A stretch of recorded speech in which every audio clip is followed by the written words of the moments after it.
လာမကြိုသေးဘူးလားဒီနေ့လာမကြိုဘာဖြစ်လို့လဲဒီနေ့ဖေဖေလာကြိုမှာတဲ့ဖေဖေစနေနေ့မှလာကြိုနေကြမှာဟုတ်လားဒီဘက်စနေရရွေးရမအားဘူးတဲ့အဲ့ဒါကြောင့်ဒီနေ့လာကြိုမှာတဲ့ပြီးတော့ကစားမနဲ့သွားအောင်ပါတဲ့ဝါ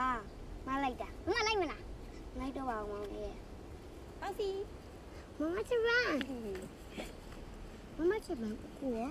ဟောပေါစီလေးကိုကဒီနေ့မအားလို့တဲ့အမမလာကြိုခိုင်းလိုက်တာကိုကနေနေမှာအောင်ဟောတိုက်လုံးလေးရောမပြန်သေးဘူးလားဒီနေ့ဖေဖေလာကြိုမှာတဲ့အဲ့ဆိုမမသွားရမယ်နော်တတာတာပြီနော်တတာ